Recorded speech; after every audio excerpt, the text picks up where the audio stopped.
Oke, saya dari pertanyaan-pertanyaan ya. Oke, mulai dengan Marcella. Bagaimana perlakuan gain on bargain purchase dalam laporan konsol? Apakah gain on bargain purchase dimasukkan perhitungan income from S dan NCI expense? Dan apakah ada perbedaan pengakuan gain on bargain purchase ketika mencatat dengan metode cost dan metode equity? Oke, ini pertanyaannya banyak sekali ya. Pertama saya jawab, metode cost, metode equity itu adalah metode yang dipakai oleh oleh induk untuk mencatat investment in S-nya. Jadi nggak ada kaitannya dengan konsol, karena konsol itu boleh terserah si P-nya mau pakai apa. Itu dulu ya. Jadi kalau ceritanya cost atau equity atau fair value itu adalah pembukuannya P untuk mencatat investment in S-nya, gitu ya. Oke, kemudian di sini pertanyaannya, nah di dalam laporan konsolnya bagaimana kalau ada gain on bargain purchase? Gain on bargain purchase itu kan lawannya goodwill ya. Kalau goodwill kan posisinya di debit, kalau gain kan posisinya di kredit ya, laba ya. Nah, jadi nanti di dalam laporan konsolnya kalau ada unamortized excess ditulis aja seperti jurnal biasa ya. Jadi kan kalian membuat jurnal eliminasi itu, eliminasinya kan beginning return earning S, capital stock S, terus unamortized excess pada investment in S pada NCI itu pertama kali ya. Kemudian unamortized excess-nya kan dialokasikan ke berbagai akun. Salah satunya ke gain on bargain purchase gitu. Nah, letakkan saja gain on bargain purchase-nya itu bukan di neraca tapi dia di income statement. Jadi kalian buat akun di income statement yang di konsol ya. Jadi buat di situ akun gain on bargain purchase. Masukkan ke situ. Jadi nanti di dalam laporan konsolnya yang sebelah kanan kita akan punya akun gain on bargain purchase gitu ya. Marcella, tadi yang nanya Marcella ya? Iya Bu. Terus apakah ada perbedaan pengakuan? Nggak ada, sama aja. Mau si P-nya pakai cost, pakai equity, kan kita hanya ceritanya mengalokasikan unamortized excess. Kita alokasikan, kita masukkan nanti ya. Mau pakai cost, mau pakai equity, dua-duanya dia akan muncul ya di laporan konsolnya. Mungkin yang ditanya bukan itu ya. Yang ditanya adalah kalau P-nya sendiri. Kalau P menggunakan metode cost, kan cost itu kan hanya dividend income dan investment in S-nya asli, nggak diapa-apain ya. Nah, gain on bargain purchase-nya pengaruh nggak kalau si P-nya pakai cost? P-nya sendiri loh, kita cerita tentang P-nya. Enggak kan? Enggak, kenapa? Ya karena metode cost, P nggak peduli soal itu. Tapi kalau P-nya itu menggunakan metode equity dan di dalamnya ada cerita gain on bargain purchase, maka itu pengaruh kemana? Ke income sama investmentnya, karena dia akan mengakui menjurnal investment pada income from S gitu, Marcel. Ya, jadi gainnya kelihatan nggak di metode equity? Enggak. Metode equity itu kan hanya income dan investment. Gainnya di mana? Di dalam situ gitu ya. Jadi ekses amortisasi eksesnya itu kalau metode equity nggak kelihatan. Di mana dia ya, sembunyi di income dan di investment.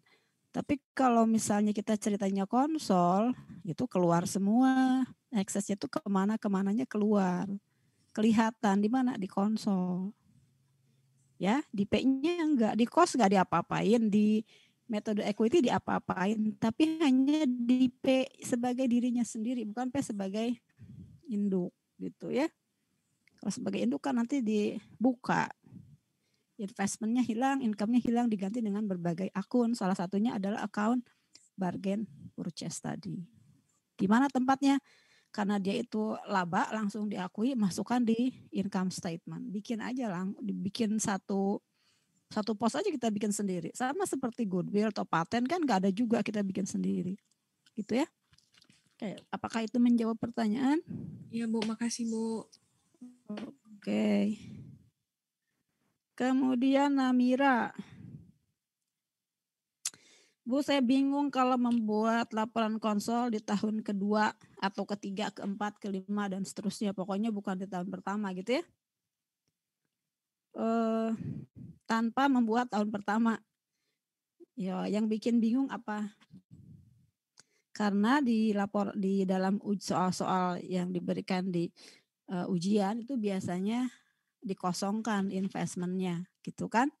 Investmentnya dikosongkan, terus income from S atau dividen income-nya dikosongkan. Nah sekarang kalau kita jawab pertanyaannya Namira, tanya dulu kita mau metode apa, metode cost atau metode equity?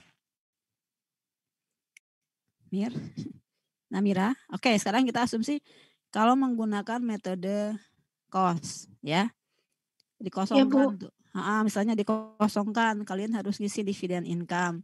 Ya gampang, dividen income itu tinggal persentase kepemilikan kita, si parent, dikalikan dengan dividen yang dilaporkan oleh S. Itu ada di laporan keuangannya itu dividennya berapa ya, yang S. Terus investmentnya berapa? Investmentnya adalah sebesar harga perolehan. Jadi pertama kali kita beli dulu berapa, nah itu yang dimasukkan 2 ya. Terus yang ketiga, kalau kita menggunakan metode cost, kemudian menginjak tahun kedua, ketiga, dan seterusnya, maka si P itu harus membuat jurnal namanya catch up adjustment di laporan konsol. Caranya gimana catch up adjustment itu? Persentase kepemilikan dikalikan dalam kurung increase in return earning. Return earningnya siapa? S ya. Jadi kita nggak usah lihat capital stocknya, udah lihat RE-nya aja. Karena kan itu perubahan equity. Jadi RE dulu pertama kali beli sama RE at the beginning of this year. Jadi kalau tahun kedua berarti RE awal tahun kedua. Jadi RE dulu beli dibandingkan dengan beginning RE tahun kedua. Naik atau berubah atau enggak gitu ya. Dikurangi dengan amortisasi ekses, total amortisasi ekses tahun pertama kemarin. Ya, kalau yang dicontoh di bahan ajar itu kan kalau saya tidak salah ada inventory, ada building, equipment, sama apa ya? Saya lupa. Ya itu yang dimasukkan gitu. Jadi kalau nggak salah buildingnya 3.200 ya. Equipment 4.000, terus inventory 10.000 ya. Nah kalau tahun kedua berarti yang 150.000 itu udah nggak 150.000 lagi ya. Jadi sudah berkurang. Nah berarti amortisasi eksesnya itu adalah 10.000 ditambah 3.200 dikurangi 4.000 gitu. Jadi increase in equity-nya S dikurangi dengan amortisasi tahun kemarin. Amortisasi tahun kemarin berapa? 10.000 dari inventory, 3.200 dari building, dikurangi dia overvalued gitu. Dikalikan persentase kepemilikan. Jurnalnya gimana? Kalau itu naik positif berarti jurnalnya investment pada beginning RE gitu. Ya, itu kalau kita pakai metode apa? Cost, ya. Nah, kalau pakai metode equity tahun kedua, misalnya dikosongkan. Cari dulu investment in S-nya berapa. Tahun ini kan, tahun berjalan. Bukan investment, income from investment. Cara mencarinya gimana? Income from investment? Ya seperti bab 2, cara mencari income-nya gimana? Persentase kepemilikan dikalikan dengan net income sekarang CS tahun berapa? Tahun sekarang ini dikurangi ditambah dengan amortisasi ekses. Gitu. Tahun berjalan. Ya, tahun kedua. Kalau tadi kita ngambil contoh dari buku bahan ajar, berarti kan inventory udah nggak masuk, ya. Jadi saya lupa kalau nggak salah 90% ya, 90% dikalikan dengan net income tahun kedua dikurangi 3.200 ditambah dengan 4.000. Itu adalah income from investment. Isi dulu income-nya. Nah sekarang kalau misalnya akun investmentnya dikosongkan, cara mencarinya bagaimana? Cara mencarinya adalah cari ya saldo investment in S awal tahun ini atau akhir tahun kemarin, awal tahun ini, ditambah dengan income from investment yang tadi dihitung, dikurangi dengan dividen. Kan investment itu bertambah karena net income, berkurang karena dividen. Gitu kan? Ya. Nah, cara mencari investment in S tahun kemarin itu sama dengan catch up tadi. Catch up-nya gimana tadi?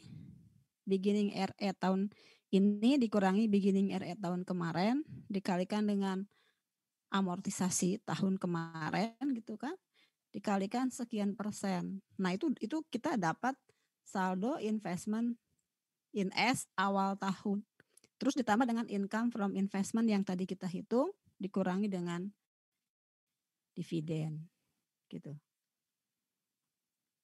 Itu tadi Mira ya, Namira ya.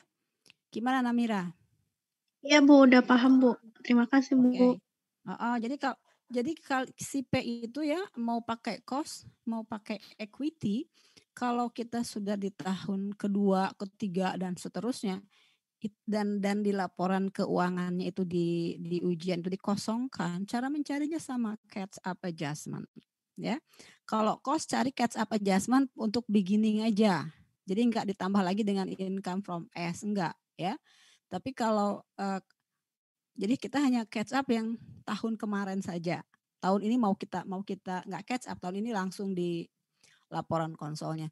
Tapi kalau kita menggunakan metode equity, maka investment in S yang dikosongkan di situ itu adalah investment awal ditambah dengan catch up yang tahun-tahun sebelumnya, ditambah dengan income from S tahun berjalan, dikurangi dengan pembayaran dividen S tahun berjalan. Sesuai dengan persentase ya, jangan lupa. Oke, terus pembeda jurnal eliminasi untuk metode cost dengan metode equity itu hanya pada dividen. Dividennya diganti dengan income from investment. Kalau metode cost kan dividen income pada dividen, ya.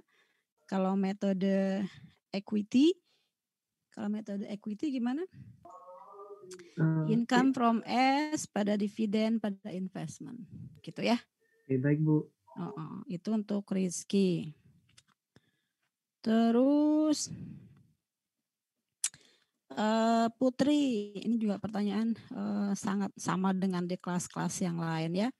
Bu, tadi kan di contoh di bahan ajar itu kita ada contoh land-nya book value 30.000, fair value-nya 60.000, jadi under value 30.000 ya.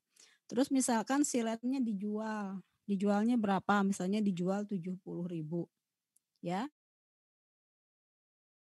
Akan melaporkan laba gain on sale of land 40 kan? Karena di bukunya dia itu 30, dijual 70, maka dia akan melaporkan gain 40.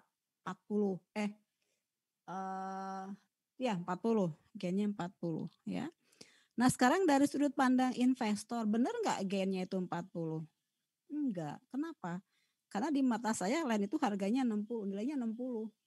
Jadi kalau sama S dijual 70, jadi laba secara konsolidasi itu hanya 10.000 gitu ya. Jadi nanti di jurnal eliminasi kalian biasa aja alokasikan dulu eksesnya termasuk ke land 30.000. Terus nanti bikin jurnal lagi, gain on sale of land pada land 30.000 gitu ya. Itu untuk Putri. Gimana Putri?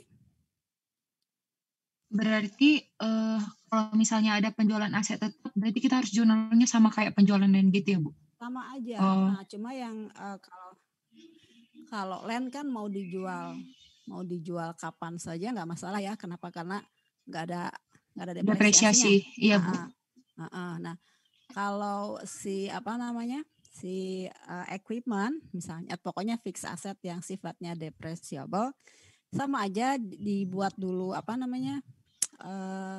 alokasi dialokasikan dulu, misalnya di situ ke building deh, misalnya ada building kan, buildingnya berapa saya lupa, pokoknya ada selisihnya 80.000 misalnya. Ya, Bu. Jadi alokasikan aja dulu ke building, terus Ya. misalnya dijualnya tuh akhir tahun ya, jadi udah berlalu setahun, kan udah saya susutkan 3.200 ya, tetap aja itu jurnal aja. Jurnalnya adalah tadi depresiasi pada building 3.200 ya. Terus kan buildingnya udah dijual tuh, ya enggak? Bikin lagi aja Ya, Bu. jurnal. Jurnalnya apa? Gain on sale of building pada building sebesar 80.000 dikurangi 3.200 gitu. Oh, berarti tetap mengakui keuntungan berarti ya, Bu? Kita bukan Di buku yang mengakui keuntungan kan si S. Di Iya, bukunya kan S. Kayak di bukunya kan S dia iya. mengakui keuntungan. Nah, tapi kan si S patokannya adalah nilainya dia, catatannya dia. 80 kan si buildingnya, kita nggak tahu dia jualnya berapa. Pasti kan dia ceritanya kalau mau jual kan dia akan mendepresiasikan dulu, depresiasi pada accumulated depreciation. Terus pas dijual kan cost pada accumulated depreciation, gain atau loss gitu ya, gain Iya, pada Bu. apa. Jadi yang kita koreksi adalah gainnya, gain yang dilaporkan oleh S gitu. Oh. Jadi kita tuh nanti debat lagi, kita debat lagi gainnya, gain on sale of building pada building.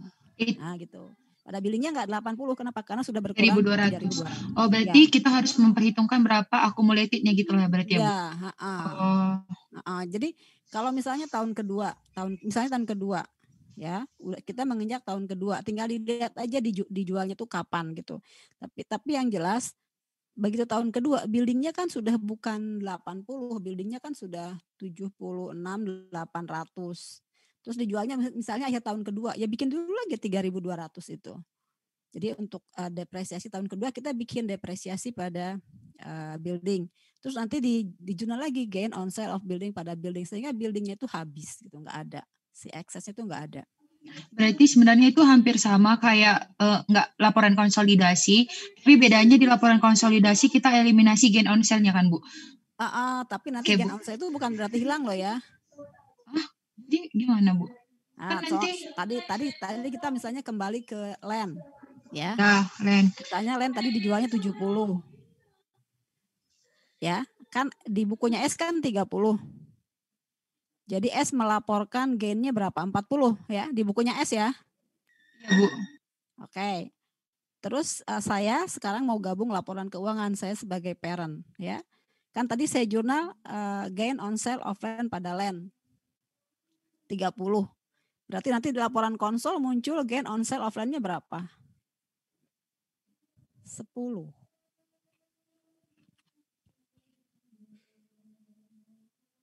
Bentar ya, tunggu azan sebentar.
Tadi gimana tadi?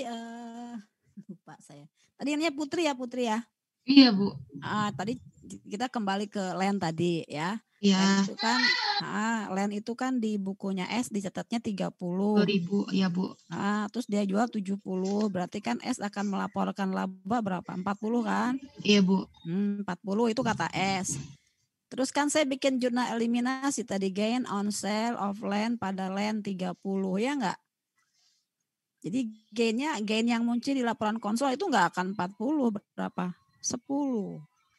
Maaf, 10 Bu. ya? Ibu bilang jurnal eliminasinya itu berarti gain on sale dan land itu 30. Berarti sesuai dengan nilai bukunya si S gitu ya, Bu? Sesuai dengan selisih under over value. Kan tadi ada under, kan di bukunya S 30, menurut kita Iya. 60. Iya, Bu, udah. Jadi kan ada under value 30. Tadi Ibu bilang kan, Bu, S-nya 30.000, terus dijual itu 70.000, baru selisihnya 40.000, Bu. Berarti jurnal eliminasinya 40.000 itu yang melaporkan siapa? Si S, Bu. Nah, S di dalam pembukuannya S ya? Iya, dalam pembukuan S. Di dalam pembukuannya S kan pasti akan melaporkan laba gain on sale of land 40.000 kan? Iya, Bu. Bukunya S. Iya, Bu. Nah, sekarang kan digabung tuh bukunya S sama bukunya P. Bu. Ya? Iya, Bu. Kan kita mau bikin laporan konsol kan? S akan melaporkan 40. Nah, sekarang versi konsol nih. Versi konsol benar nggak itu gainnya 40? Enggak. Kenapa? Kan kalau kata P tadi harganya berapa? 60 kan? Waktu pertama kali P beli S, dia kan menilai tanah itu di mata dia harganya 60 kan? Dijual 70. Bu, ini mohon maaf, Bu. Ini soalnya yang mana ya? Yang bahan ajar yang terakhir. Itu kan yang ingat nggak yang ada selisih 150.000 dialokasikan ke berbagai akun, salah satunya ke land 30.000.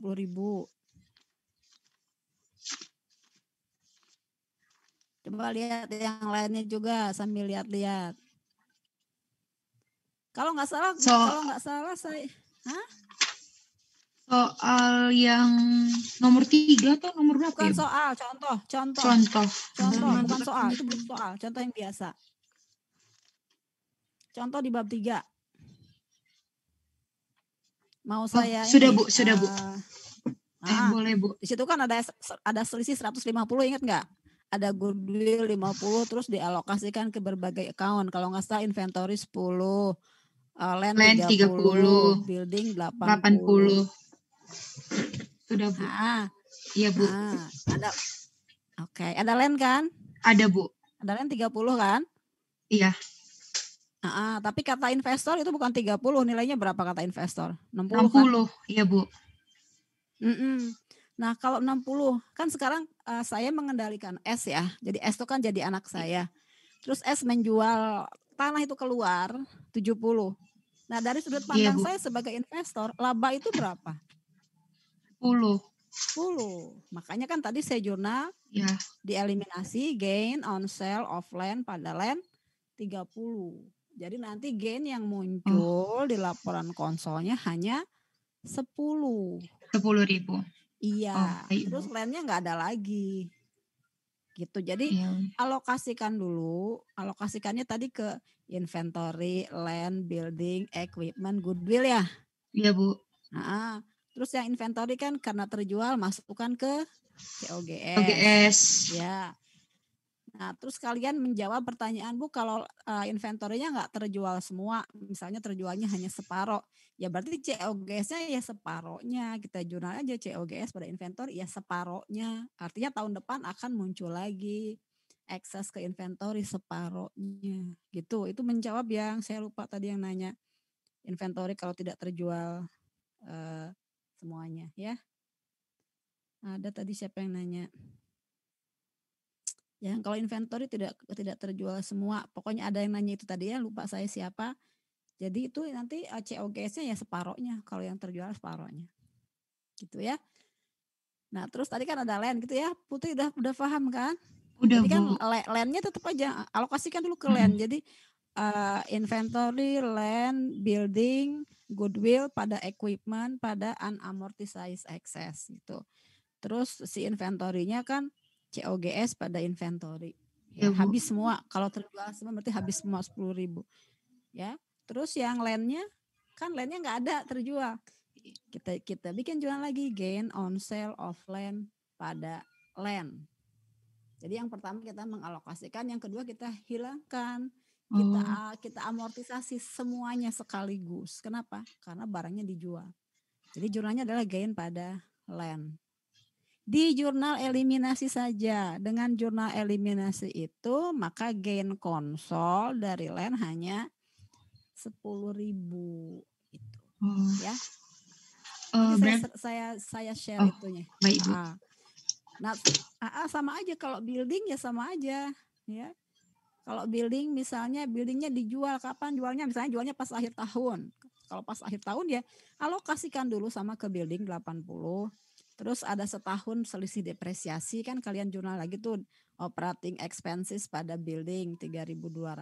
Bukan buildingnya nggak ada, ya bikin lagi jurnal gain on sale of building pada building. Pokoknya yang 80 tuh harus hilang. Lawannya apa? Gain loss gitu.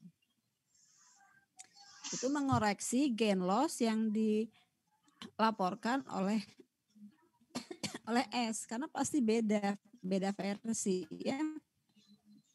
Karena S pakai bukunya dia, kalau P kan sudut pandang investor, dia pakai fair value, jadi beda. Gitu ya. Baik, Bu. Paham Putri? Semuanya bukan hanya untuk Putri ya. Itu izin bertanya, Bu. Oke. Izin bertanya, Bu. Ya. Saya masih bingung tadi untuk menghilangkan. Milen kenapa? Masih bingung yang tadi. Kan tadi untuk land ya, Bu. Kan kita jual gain on sale of land pada landnya 10 ya, Bu? Atau saya salah tangkap? 30. Oh, 30. Berarti tetap 30. 30 dong. Yang iya. Yang jual gain ya. Yang 10 tadi maksudnya bagaimana, Bu? Yang 10 itu karena S melaporkan gainnya kan 40. Iya, Bu. Terus kita eliminasi 30. Di laporan konsol tinggal 10 kan. Oh iya, Bu, ya paham, Bu. 10 tuh dari mana? Lah saya kan kata saya itu nilainya 60, dijual 70 ya labanya hanya 10 gitu. Itu versinya konsol ya. Oh iya, berarti untuk menghilangkan saldo misal land atau buildingnya itu langsung di jurnal landnya, kan landnya udah terjual. Oh, berarti pada yang jurnal gain terus pada asetnya langsung senilai yang menurut investor. Iya, senilai itu tadi yang belum senilai apa namanya under valued overvalued yang belum diamortisasi gitu ya. Oh iya, yang belum diamortisasi. Oke. Iya, Bu. Nah, Mira Bu, tadi Ibu bilang itu, Bu. Tadi yang Ibu bilang itu sebesar selisihnya, Bu. Yang gain tadi Ibu bilang eliminasinya itu kan ada selisihnya tuh. Di mata investor kan 70.000, sedangkan under value-nya itu 30.000. Berarti kan investor itu hanya mengetahui itu 70.000 kan, Bu. Hanya mengetahui 60.000. Jadi Ibu bilang eliminasinya itu gain on sale pada land sebesar 40.000. Nah, 30 30.000. Jadi bukan semuanya 30.000, sebesar undervalued-nya berapa tadi? 30.000, Bu. Iya, sebesar itu unamortized, undervalued atau overvalued, itu yang dikoreksi. Oh, Kalau land kan nggak diamortisasi, ya udah iya, Bu. berarti 30.000 Oh, total gitu. baik, Bu. Berarti saya ulang ya, Bu, biar Tapi nggak kalau salah lagi. misalnya building, equipment ya tinggal. Nah, Jadi untuk eliminasinya itu karena harus kita munculkan dulu gain on sale pada land sebesar 30.000. Nanti akhirnya di laporan konsolidasi itu gain on sale-nya tinggal 10.000 gitu ya, Bu. oke. Karena Ya, investor itu cuma tahu itu fair value-nya 60.000, sedangkan ya, yang dijual S itu sebesar 70.000 gitu ya, Bu. ya. Makasih, Sehingga Bu. labanya tinggal 10. Ya. Oke, itu Namira sudah, Rizky sudah, Putri sudah, Yasmin, menentukan angka NCI beginning, NCI ending itu dari mana saja ya Bu? Oke. Saya menyebutnya beginning sama ending ya, itu sebetulnya masuk ke di neraca gitu ya. Cuma neraca itu kan ada dari awalnya, kemudian ditambah dari bagian net income dikurangi dividen sehingga menjadi ending ya. Kan kalian membuat jurnal eliminasi beginning, return earning S, capital stock S, unamortized excess ya. Gitu kan? Terus kreditnya apa? Investment in S sebesar persentase kepemilikan kali total tadi. Jadi tadi beginning RES, capital stock S, unamortized excess, totalkan ya, dikalikan persentase kepemilikan itu sama dengan investment in S. Sisanya adalah NCI. Beginning. Kenapa? Karena tadi kita mencari juga beginning RE. Jadi posisi equity NCI di awal tahun itu artinya beginning. Ya. Terus kan tahun berjalan si NCI itu punya bagian net income ya enggak? Yang NCI expense. Ya enggak? NCI expense sebetulnya bukan NCI expense, artinya bagian keuntungan punya dia. Ya. Tapi dikurangi dengan dividen. Masuklah selisihnya ke NCI ending, ke neraca gitu. Nanti di total di laporan konsol yang paling ujung di kanan itu kan yang beginning ditambah ending. Ending itu artinya bagian keuntungan dikurangi dengan dividen. Itu sama kayak kita menghitung RE, ya. RE itu kan net income dikurangi dengan dividen. Ya, cuma kalau NCI kan tidak dielaborasi, tidak didetailkan. Pokoknya NCI aja. Padahal kan NCI itu di bawah itu, NCI itu kan sebetulnya 10% kali aset dikurangi 10% kali liability. Ya enggak? Nah, cuma kita jadiin satu aja di compact. Kalau seinduknya kan di situ cash, receivable dan sebagainya, accounts payable ditotalkan angkanya kelihatan. Kalau NCI enggak, di compact aja jadi satu, udah kumpulin semuanya dalam NCI. Gitu. Ya. Jadi beginning itu ya bagian NCI dari equity S di awal tahun, termasuk di dalamnya unamortized excess. Dia punya hak berapa di situ. Kalau ending itu adalah bagian sisa dari bagian keuntungan yang NCI expense dia dikurangi dengan dividen yang dibagikan, yang dia terima. Selisihnya masuk ke NCI ending. Kalau nggak ada dividen yang dibagikan, dia nggak terima dividen, ya semuanya masuk ke NCI ending gitu. Gimana tadi? Oke. Baik Bu, sudah paham. Terima kasih. Ibu maaf. Ya. Saya belum paham yang tadi, yang pertanyaan Putri, tapi yang loss Bu, masih belum ada bayangan. Yang apa? Yang apa? Yang pertanyaan Putri tadi Bu, yang terkait penjualan kalau aset loss, tanah, tapi loss. Contohnya mungkin Bu, pakai yang tanah tadi tapi loss gitu. Kalau secara akuntansi tinggal dibalik aja. Halo. Ya Bu, dibalik. Mau dijual berapapun oleh si S, ya, entah S itu menghasilkan keuntungan atau menghasilkan kerugian, jurnal kita tetap sama, ya, gain on sale of land pada land 30.000. Oh, berarti tetap sama ya Bu jurnalnya? Iya, coba aja kalau dijual, misalnya dijualnya 60.000 ya. Jadi S melaporkan misalnya tidak ada laba, tidak ada rugi. Dijual 60, berarti kan labanya 30 si S. Terus saya eliminasi ya. Gain pada land 30 kan 0. Benar nggak 0? Iya. Di fair value 60 dijual 60 ya berarti nggak dapat apa-apa. Gitu. Jadi kalau secara akuntansi tinggal dibalik aja. Bukan dibalik, tetap aja jurnalnya itu adalah gain pada land karena landnya harus hilang. Oh iya, paham Bu, terima kasih. Ya. Intinya kan sebetulnya kalau saya mengkredit land dan saya mendebit gain, saya sedang mengamortisasi land tersebut sekaligus semuanya. Ya. Karena landnya terjual, udah akui aja semuanya, amortisir semua semua undervalued excess itu, ya. Gitu. Mau berapapun si S-nya menjual, ya. Mau loss, mau gain, jurnal kita sama gain on sale of land pada land. Ya. Oke, Milen? Siap, Bu. Oke. Terus ini yang Ashrafi Yusuf tadi udah ya? Yusuf.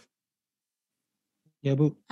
Tadi udah nih yang inventory terjualnya sebagian, ya tinggal sebagian aja, COGS-nya ya sebagian. Ya. Oke Bu, terima kasih Bu. Oke. Terus, oke, Anissa. Ada latihan soal untuk menghitung konsol tahun kedua alokasi excess value kan sudah dilakukan pertama terus. Ini yang namanya unamortized excess ya. Yang land kan tidak diamortisasi ya, tahun-tahun berikutnya kita akan ngebuka lagi. Unamortized yang di bahan ajar itu kan inventory tahun pertama habis terjual. Terus building 25 tahun, equipment 5 tahun, equipment sampai habis, building sampai 25 tahun habis. Misalkan goodwill sama land nggak habis-habis, ya itu berarti akan ada terus gitu, akan ada terus excess ya. Excessnya adalah land sama gain ya. Terus kenapa dibuka lagi? Kan tidak ada yang membukukan ya jurnal-jurnal yang kita buat di dalam laporan konsol. Nggak ada yang bikin jurnal, nggak masuk ke buku mana-mana, enggak. Itu bukan jurnal seperti adjusting entries, itu jurnal-jurnalan gitu. Hanya ada di dalam kertas kerja.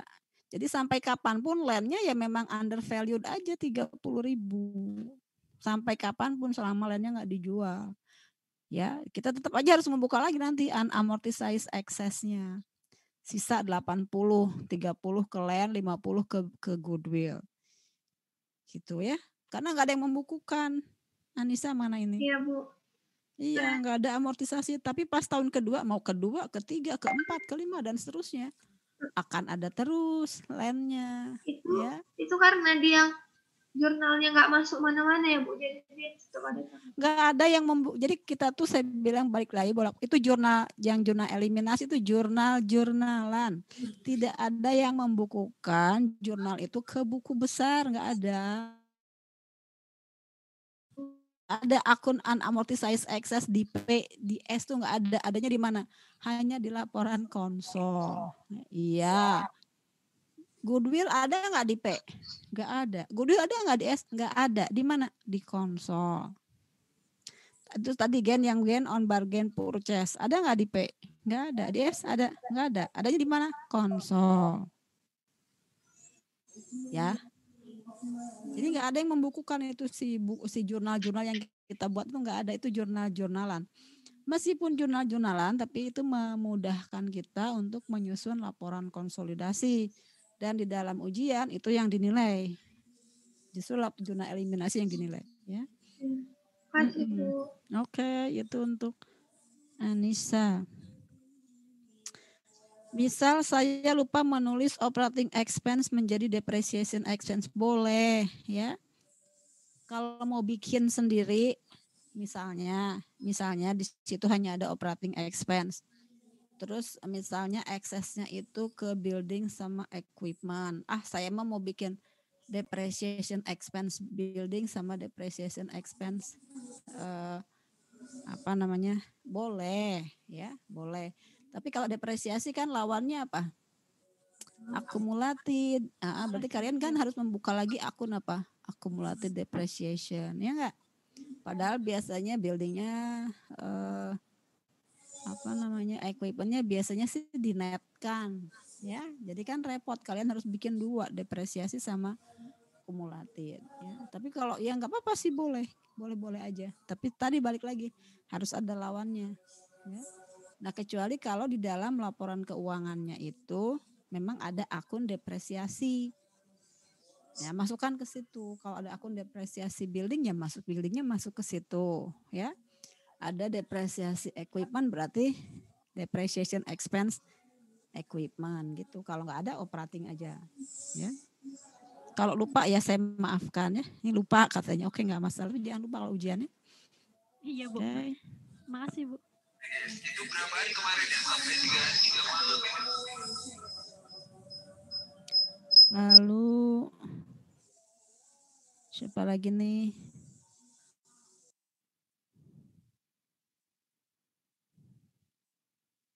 Wah, banyak banget nih.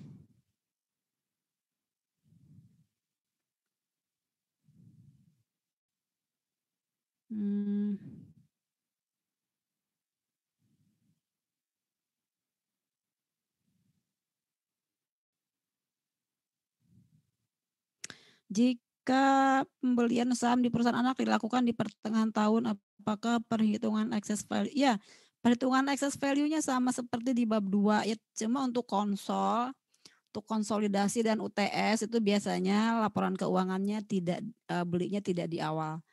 Tidak di tengah-tengah tahun, tapi di awal tahun.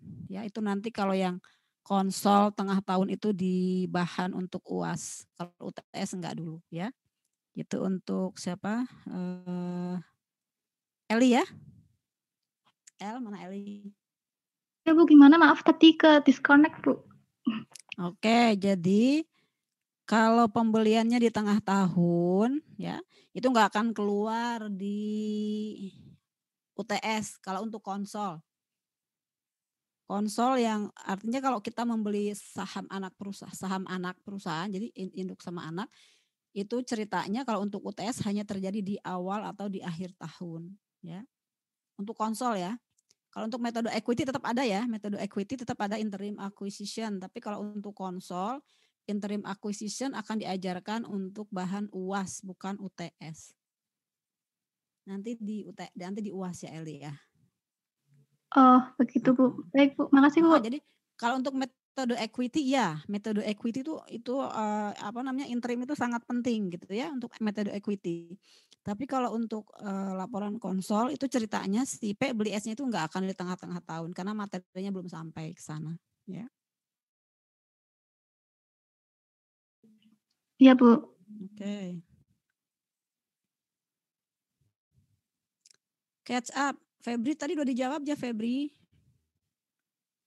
Kenapa? Iya Bu, tadi sudah dijawab. Catch up itu persentase kepemilikan dikalikan dalam kurung increase in equity S dikurangi dengan total amortisasi yang sudah dilakukan. Ya. Terus apakah dan mengapa hanya untuk metode cost? Karena pada dasarnya laporan konsol itu adalah menganut metode equity, jadi harus di-equity-kan. Itu kan karena si S itu kan RE-nya kan terus bergerak, dia nambah net income kurang dividen, nambah net income kurang dividen, sementara kita diem aja investmentnya. Jadi nanti nggak pas kita bikin jurnal eliminasi nanti investmentnya nggak 0, padahal investmentnya harus 0. Jadi kita melakukan catch up. Jadi menyesuaikan investmentnya tuh harusnya berapa sih? Nah, kalau nggak gitu nanti investmentnya nggak 0, ya. Terus apakah metode equity nggak pakai catch up? Iya, equity itu nggak pakai catch up kalau ya di soalnya sudah disediakan saldo investmentnya. Kalau saldo investmentnya di nol kan, nggak, maksudnya disuruh nyari, kalian mau nggak mau nyarinya pakai catch up karena yang data yang diketahui adalah investment pada saat pertama kali gitu. Jadi kalau metode equity entah sesudah tahun ke-1, kedua, ketiga dan seterusnya itu kan dikosongkan tuh biasanya. Nyarinya pakai apa? Pakai catch up. Catch up plus income dikurangi dividen tahun berjalan gitu ya. Itu catch up-nya. Bu, kalau misalnya Bu, itu boleh nggak Bu kita kerjakan jurnalnya dulu. Jadi nanti investment NS-nya kan kosong tuh Bu. Iya boleh. Nanti jadi nol gitu Bu. Iya kalau maksudnya kalau ujian mah terserah aja. Kalian mau mengerjakan yang mana dulu boleh. Pokoknya dikerjakan. Apa yang bisa kalian kerjakan gitu ya. Jadi misalnya saya memilih metode equity, tapi saya baru bisa mengerjakan income-nya saja, investment-nya saya susah menelusurinya, tinggalkan aja. Gitu ya. Kalau nanti saya lebih, kalau saya tetap nol kan Bu? Apanya? Investment NS-nya. Berarti nggak dinilai investment-nya. Oh baik Bu.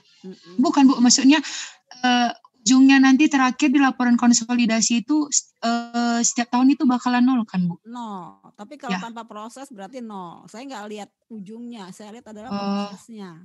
Baik Bu. Bukan lihat ujungnya, tapi prosesnya. Ya. Oke, kemudian gimana tadi Febri? Ya Bu, sudah paham Bu. Oke. Anissa, saya menemukan soal yang memerintahkan untuk membuat kertas kerja konsolidasi tetapi tidak diberi format tabel KK dan tidak diberitahu informasi terkait akun lain, hanya diperintahkan untuk membuat jurnal lalu membuat KK. Apakah kalau tidak mulai dari income statement sebaiknya mulai dari income statement, ya. Maksudnya tidak diberi format tabel KK, jadi hanya disertakan aja ini laporannya P, ini laporannya S gitu kan. Ya dibuat aja laporannya P kayak kita bikin worksheet. Jadi ini P, ini S, terus kalian sisakan ada akun-akun, maksudnya ada kolom-kolom lajur apa kolom. Untuk misalnya tadi untuk bargain purchase atau untuk NCI expense, untuk consolidated income, untuk goodwill. Jadi dilengkap-lengkap, disediakan ya. Kalau ujian biasanya disediakan. Jadi kalian cuma tinggal ngisi kecuali yang kosong-kosong tadi yang harus diisi ya. Baik Bu. Sebaiknya mulai dari income statement karena income statement nanti dari situ ketemu net income, habis itu statement of RA. Lalu balance urutannya seperti itu ya, mulai dengan income statement. Iya Bu, ya. Di buku kan jurnal eliminasi ada urutan. Nah, apakah kita mengerjakannya harus urut juga? Enggak. Yang mana aja yang kalian ingat duluan itu kita kerjakan duluan, boleh yang mana aja. Yang penting ada ya.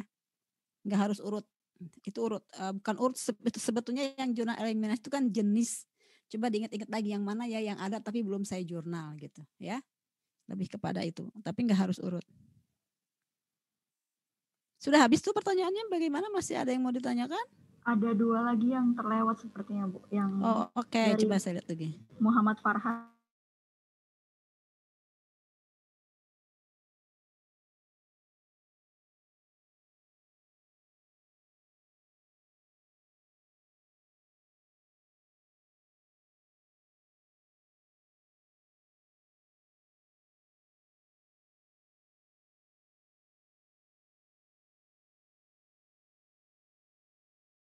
Expense, interest, income, oke. Jadi mungkin ini nanti dibahas sih sebetulnya di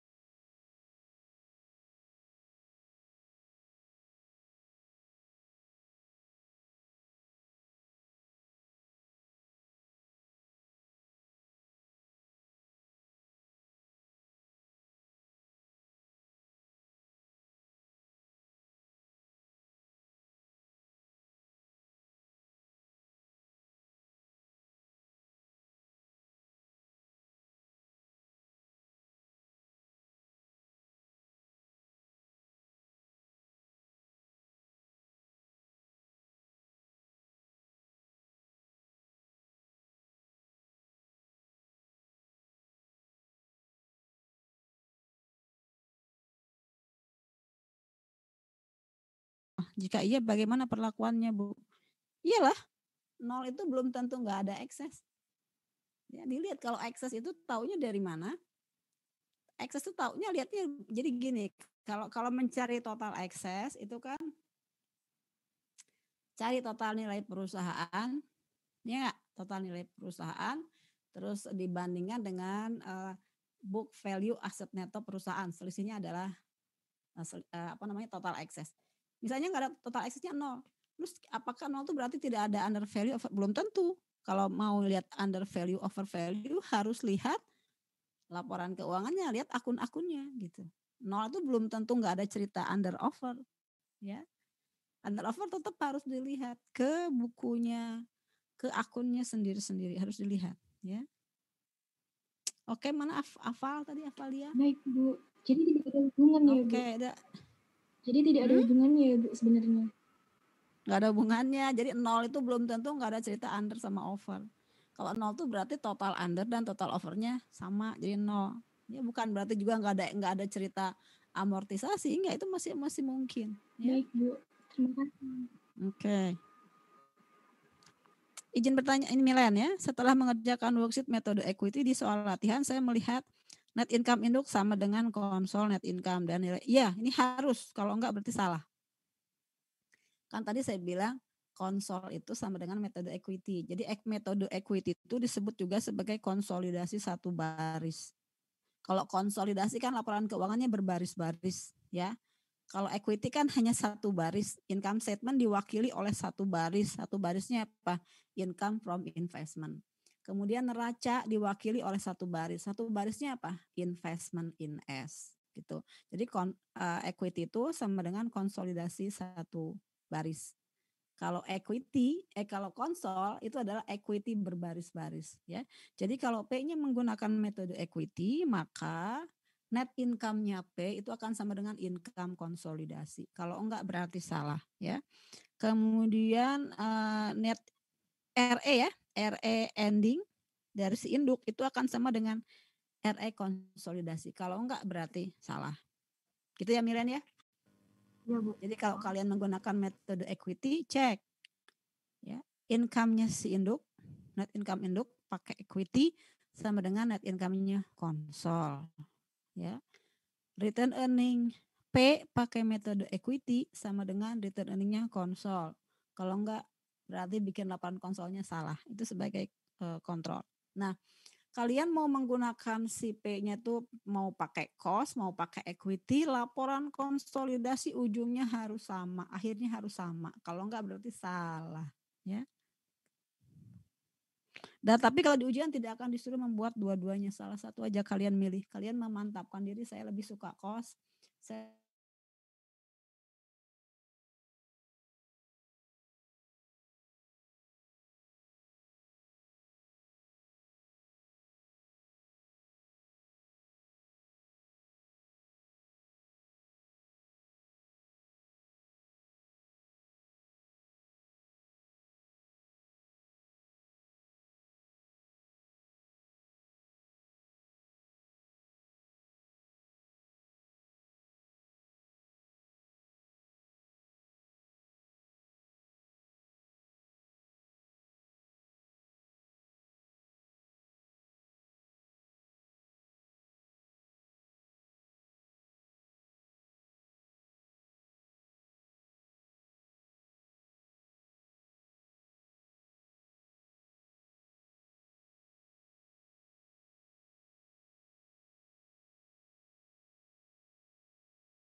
Sepertinya Gimana, mau nanya lagi atau bagaimana? Atau kita mau masuk, masih ada waktu sekitar setengah jam?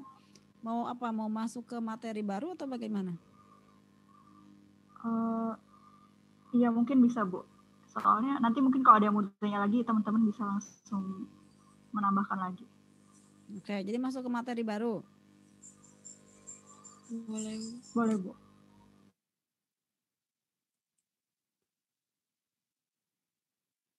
Bentar.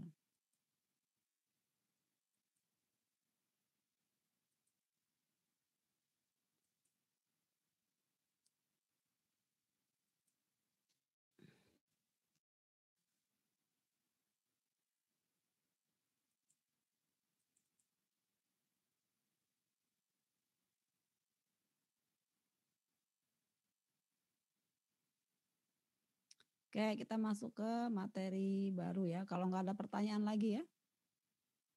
Kita masuk ke materi baru. Materi baru itu adalah share screen.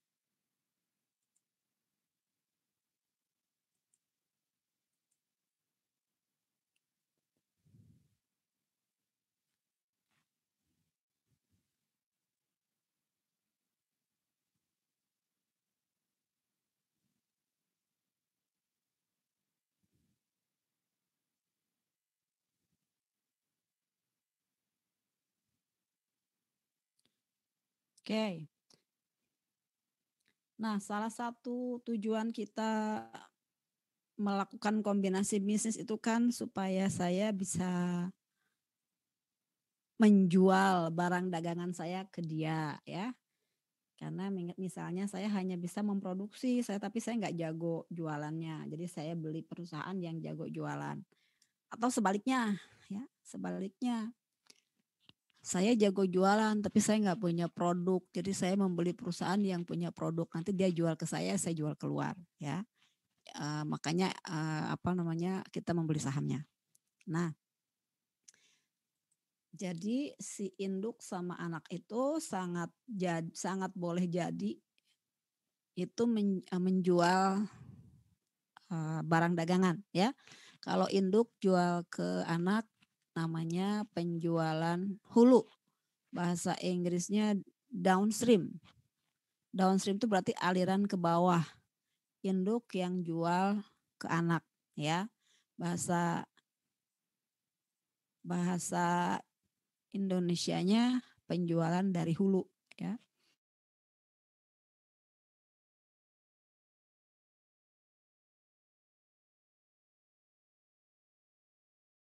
Induk. Nah, dari sudut pandang konsolidasi seperti apa, ya? Kalau dari sudut pandang konsolidasi itu nggak ada itu yang namanya jualan ke induk atau jualan ke anak. Kalau jualan itu harus keluar, ya.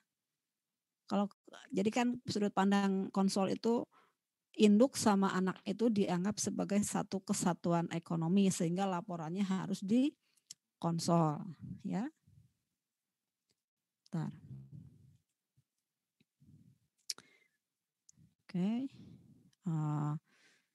Nah, jadi kalau misalnya induk jual ke anak, kan dia akan membuat jurnal accounts receivable pada sales, terus COGS pada inventory. Terus si anak dia akan menjurnal purchase atau inventory pada accounts receivable. Nah, dari sudut pandang konsol tadi nggak ada itu jualan ke anak. Jadi saya harus nambah lagi satu jurnal eliminasi, yaitu jurnal eliminasinya apa? Jurnal eliminasinya apa kira-kira? Sales pada COGS. Jadi saya menghilangkan salesnya si P dan saya menghilangkan COGS si S. Karena nggak ada tuh jualan induk sama anak, gitu ya. Kalau jualan tuh keluar sana, bukan ke induk atau ke anak, gitu ya. Nah, satu udah. Nah, jadi induk tadi bikin jurnal apa? Sales pada COGS. Kalau downstream. Kalau upstream bagaimana? Upstream itu anak yang jual ke induk. Berarti yang mencatat accounts receivable pada sales adalah anak. Kalau induk debitnya inventory atau purchase pada Akun payable. payable. Nanti jurnal eliminasinya gimana? Sama aja. Jurnal eliminasinya adalah sales pada COGS, ya. Salesnya siapa? Salesnya S. COGS siapa? COGS-nya P, ya. Meskipun di dalam laporan konsol itu nggak disebutkan salesnya siapa, COGS-nya siapa. Jadi siapapun yang jualan, jurnalnya sama, sales pada COGS. Tinggal dilihat aja salesnya berapa, ya. COGS-nya nggak usah dilihat, udah pokoknya salesnya berapa, nah itu salesnya pada COGS gitu, ya. Kalau di sini kalau misalnya P itu menguasai 100%, jurnalnya sama, ya. P menguasainya misalnya 90%, 70%, jurnalnya sama. Jurnalnya adalah sales pada COGS, ya. Nah, yang berikutnya bagaimana? Berikutnya kalau misalnya P jual ke S. P jual ke S, kalau yang namanya jual kan pasti ada margin ya. Tahu margin? Profit ya. Jual itu kan pasti pakai profit di atas, misalnya profit di atas cost-nya sekian persen. Ya. Profit itu ada dari at. Ya. Nah, kalau saya sebagai induk ya, saya jual inventory ke anak. Terus sama anak itu dijual lagi ke orang lain, tapi belum laku semua. Sehingga di gudangnya si anak itu ada barang yang dia beli dari saya. Oke. Jadi kan dia nanti di dalam laporannya akan melaporkan ending inventory, ya enggak? Neracanya inventory sekian. Nah sekarang digabung nih. Jadi ada inventory punya saya sama inventory punya dia. Masalahnya inventory punya dia ada labanya, ada marginnya. Jadi harus dikoreksi. Inventorinya dibuat menjadi cost versi konsol, ya. Jadi di situ saya mengkredit inventory, lawannya apa? COGS. Kenapa COGS? Karena kalau ending inventory-nya itu ketinggian, maka COGS-nya kerendahan, sehingga COGS-nya harus didebit. COGS pada inventory. Gitu. Ya. Terus kalau anak yang jualan ke induk sama aja, ya. Kalau anak jual ke induk, berarti kan di ending inventory saya itu ada inventory yang di dalamnya termasuk profit. Nah, itu harus dihilangkan profitnya, marginnya yang melekat di ending inventory. Jadi saya jurnal juga, ya. Jurnalnya bagaimana? Sama COGS pada ending inventory, ya. Nah, yang beda apa? Yang beda kalau misalnya ending inventory itu tahun depan terjual, ya. Kalau terjual bagaimana jurnalnya? Apakah jurnalnya menjadi inventory pada COGS? Tidak. Kenapa tidak inventory? Namanya sudah terjual, nggak mungkin ke inventory lagi. Kemana dong? Tergantung kita pakai metode apa. Pakai metode cost atau metode equity. Kalau kita menggunakan asumsi P cost, maka yang didebat adalah RE. RE pada COGS. Ya. Kalau kita menggunakan metode equity, maka di situ bukan RE, tapi investment in S. Karena waktu kalian belajar tingkat 2, ingat nggak ada transaksi between companies inventory. Ya, kalau P jual ke S akan membuat jurnal apa? Income pada investment. Jadi investmentnya itu berkurang. Nah, kalau tahun depan terrealisir, maka investmentnya di restore. Ya, jadi kita kembalikan investmentnya. Jadi investment pada COGS. Kalau P-nya menggunakan metode equity. Ya, sampai situ dulu. Pening nggak? Lumayan, Bu. Jadi kita nambah berapa jurnal? Eliminasinya 3. 3 itu adalah menghilangkan sales, transaksi penjualan antara induk sama anak. Yang kedua, menghilangkan unrealized profit yang melekat di dalam ending inventory. Kenapa kita menyebutnya unrealized profit? Karena barangnya belum dijual keluar, ya. Kalau beraninya hanya jual ke anak, jual ke induk itu sih belum jualan. Kalau kata konsol, jual tuh sana keluar, bukan ke dalam, ya. Jadi ke dalam tuh nggak ada.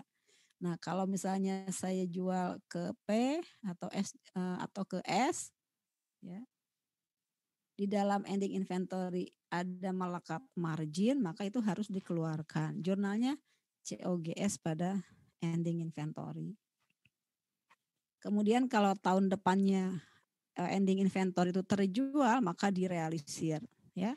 Tergantung jurnalnya apakah kita pakai cost atau pakai equity. Kalau pakai cost kita ke RE, kalau pakai equity kita ke investment. Ya, itu kalau downstream. Terus pengaruhnya kalau upstream bagaimana? Kalau upstream RE-nya dibagi dua, ya. RE-nya sebagian RE P, sebagian RE-nya RENCI. Kalau menggunakan metode ini pengantar aja sekilas karena kalian harus baca dulu ya. Kalau yang jualannya itu adalah S ke P, jadi upstream, ya. Maka di situ kalau kita menggunakan metode cost tadi RE bagi dua dengan NCI. Kalau kita menggunakan metode equity dan upstream, ya kan tadi harus investment ya, bagi dua investment dengan NCI gitu. Kalau upstream dan tidak 100%. Kalau tidak 100% pasti melibatkan NCI. Ya. Terus pengaruhnya lagi kemana? Pengaruhnya lagi adalah ke perhitungan income from investment kalau metode equity dan perhitungan NCI. Kalau tidak 100%. Itu beda antara downstream sama upstream. Nah, kalian mau tidak mau harus kembali ke bab 2 yang ada cerita transaksi yang blueberry kalau nggak salah ya. Nah, jadi itu bagaimana downstream, bagaimana upstream. Pengaruhnya ke perhitungan income from S dan NCI expense ya. Kalau kita menghitung income from S, kemudian ada transaksi inventory, tadi ada unrealized profit, maka unrealized profit itu harus kita kurangkan 100%-nya kalau downstream. Kalau upstream kita kurangkan sebesar persentase kepemilikannya. Sampai situ dulu. Ada pertanyaan? Bu, berarti kalau Ibu bilang tadi 100% unrealized-nya, berarti income from S-nya itu misalnya kepemilikannya 80%. Berarti 80% kita kalikan net income dikurangi 100% unrealized-nya gitu, Bu? Iya, kalau downstream. Ketika mencari income from S. Tapi kalau yang jualnya itu adalah CS, ya kalau yang jualnya CS, maka di situ yang unrealized profitnya masukkan ke dalam kurungan. Jadi net income dikurangi dengan unrealized profit baru dikalikan persentase kepemilikan. Ya, kalau downstream dia 100%. Itu untuk menghitung income from-nya ya. Bu. Sama menghitung NCI. Ya. Kalau NCI, kalau yang jualan itu adalah P jual ke S, NCI nggak pengaruh. NCI expense-nya nggak pengaruh. Tapi kalau dia itu yang jual adalah S ke P, maka si unrealized profitnya masukkan ke perhitungan NCI. Kalau downstream dia nggak ikut-ikutan. Kenapa? Kalau downstream nggak ikut-ikutan? Karena yang belum merealisir profit adalah induknya, saya nggak ada urusan gitu. Ya. Tapi kalau untuk NCI ya, NCI itu hanya pengaruh kalau transaksinya upstream. Berarti NCI-nya cuma persenan kepemilikan dikali dividen. Bukan, maksud saya gini, kalau kan kita menghitung NCI. Iya, Bu. Kalau NCI itu misalnya di dalam ada transaksi si S menjual ke P, kemudian P belum menjual semuanya, berarti kan ada unrealized profit. Ya. Nah, ya, itu Bu. Masukkan unrealized profit itu saat kita menghitung NCI expense itu kan misalnya 10% kali dalam kurung unrealized profit yang upstream. Kalau yang downstream dia nggak ikut. nggak ikut dalam perhitungan NCI. Berarti yang kalau downstream itu Bu, berarti Kalau downstream NCI ya, kita Iya. hitung NCI ya, iya, iya. NCI expense dan ada downstream, maka di situ dia nggak ikut. Kenapa? Itu bukan urusan saya, itu urusannya P. Jadi kalau downstream tidak akan masuk ke perhitungan NCI expense. Downstream. Catat ya. Nah, kalau downstream di situ saya tulis tuh unrealized profit tidak mempengaruhi perhitungan NCI. Tapi kalau upstream mempengaruhi perhitungan NCI sebesar persentase kepemilikan. Berarti kalau NCI untuk downstream hanya persenan kepemilikan dikali yang kayak biasa gitu ya Bu? Kayak Net biasa. income dikurangi sama excess-excessnya gitu Bu? Ya. Oh, baik Bu. Oke.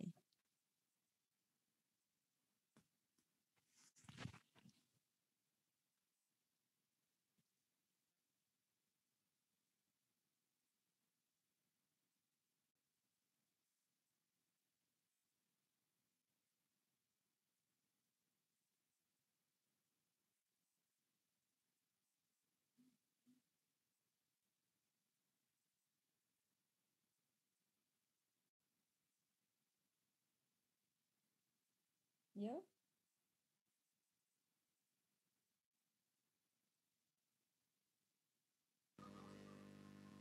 Bu, kan di sini juga kadang kan ada account payable sama account receivable ya Bu. Itu dieliminasi juga atau? Oh ya, tapi nggak masuk di sini karena bab sebelum.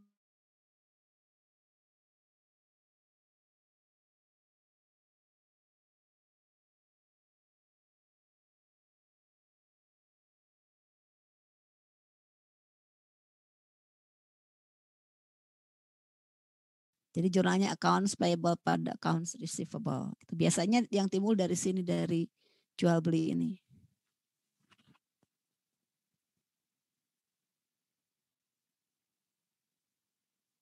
Bu, mau bertanya kalau misalnya dia terkait itu Bu, misalnya sewa menyewa gimana ya Bu? P menyewakan gudangnya ke S gitu ya. Berarti kan P-nya ada rent revenue, terus S-nya ada rent expense. Ya berarti nanti dihilangkan karena nggak ada gitu. Coba kamu sama ibumu sendiri ya menyewakan gudang, kan aneh, nggak ada. Terus utang piutang juga nggak ada antara induk sama anak tuh kalau secara sudut pandang konsol nggak ada utang piutang, nggak ada interest expense sama interest revenue tuh nggak ada. Kenapa? Karena dianggap sebagai satu kesatuan ekonomi gitu. Jadi harus hilang, nggak ada tuh cerita itu. Ya, kalau di laporan keuangan sendiri-sendirinya ada, di konsolnya yang nggak ada.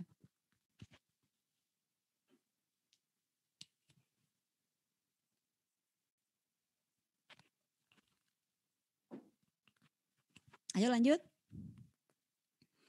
Ada lagi?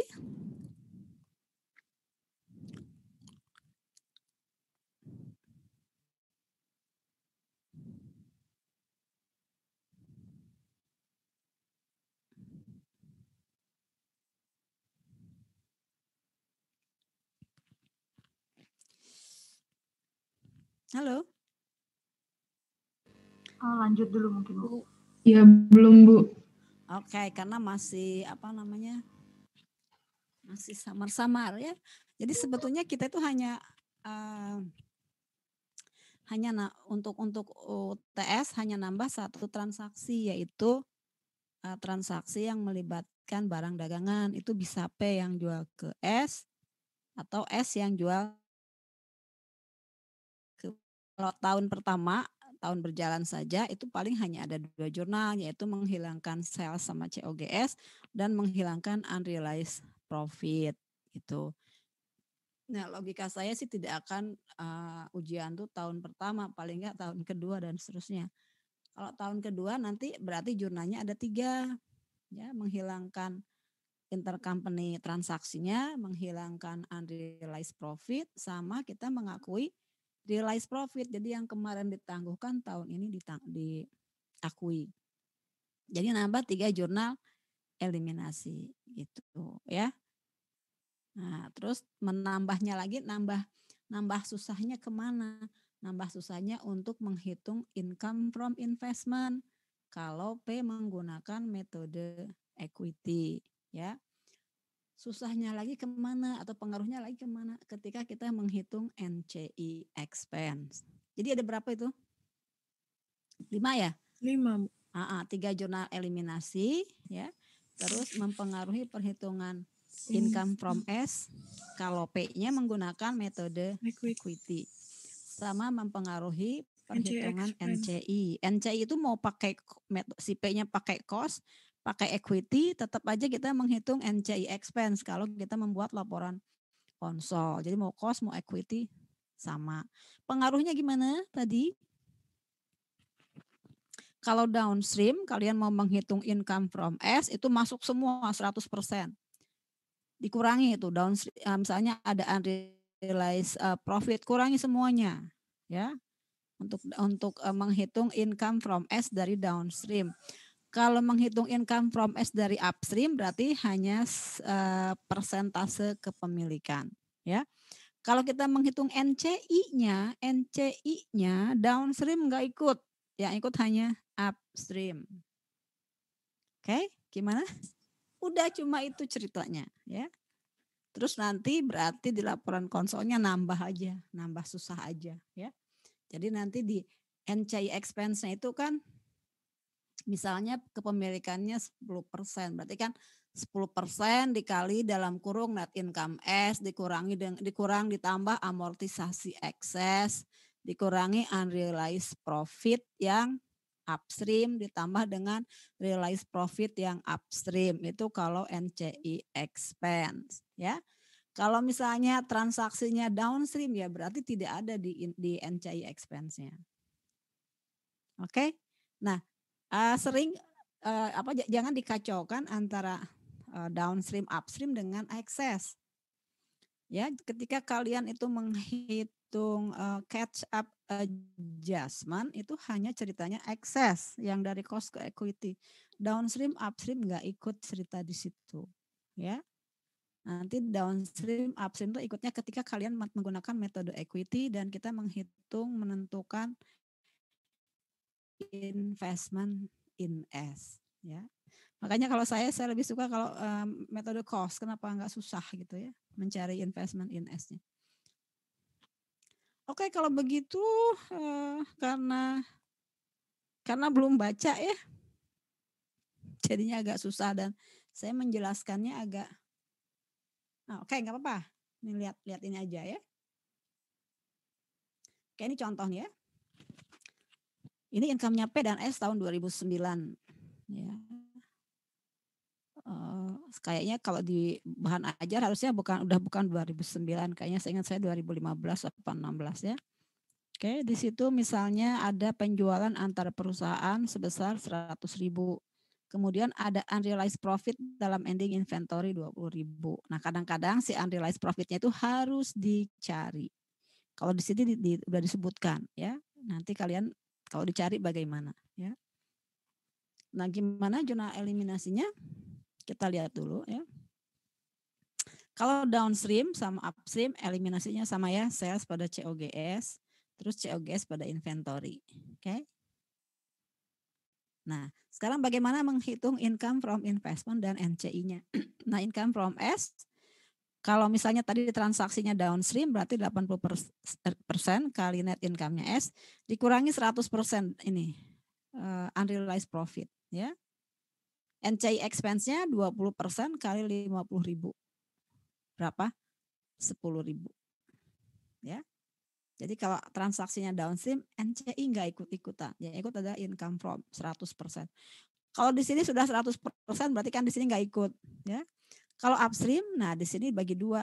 Ya, dua-duanya masuk ini 20% kali 50 kurang 20 gitu.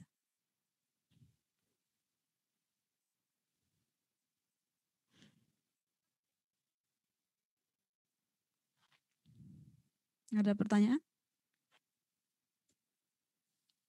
Oke, sekarang P punya saham di S 100%. Semua pembelian barang dagangan S dilakukan dari P, ya.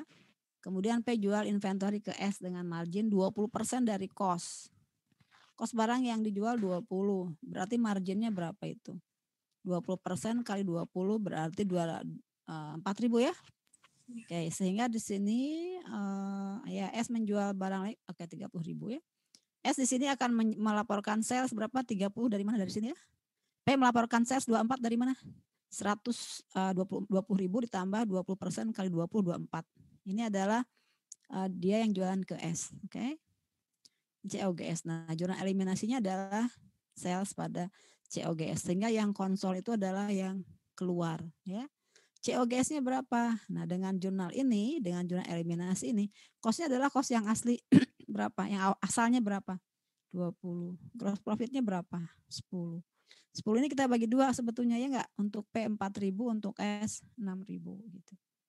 Ada pertanyaan sampai di situ?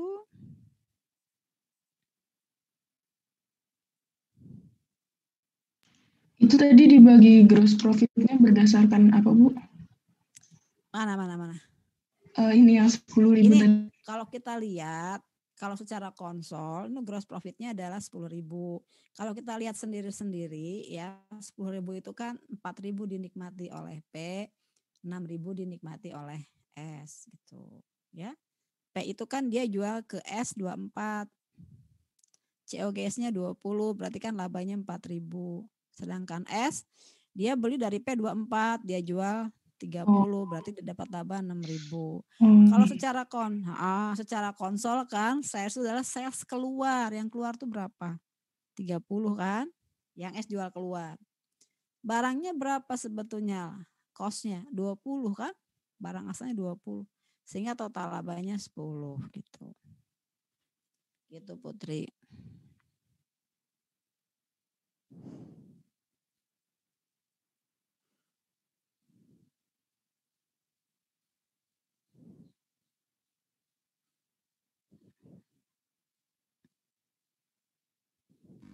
Bu, saya tadi belum paham yang catch up adjustment tidak terpengaruh sama transaksi yang upstream downstream. Cuma yang excess itu maksudnya gimana? Waktu kan kalian kalau metode cost tahun kedua ya, ketiga, keempat kan harus membuat catch up adjustment. Terus misalnya di situ ada informasi, misalnya ada unrealized profit, itu nggak ngaruh kalau untuk catch up adjustment. Jadi kalau catch up adjustment itu hanya net income dikurangi dengan total amortisasi excess aja. Catch up-nya nggak masuk di catch up. Si downstream, cerita downstream upstream ini tidak masuk ke cerita untuk catch up adjustment. Kalau dari cost ke equity gitu ya. Tapi kalau nanti kalian disuruh mencari berapa investment in S yang versi equity, itu ada sedikit nanti ceritanya. Tapi itu nanti berarti harus minggu depan karena agak panjang. Ya.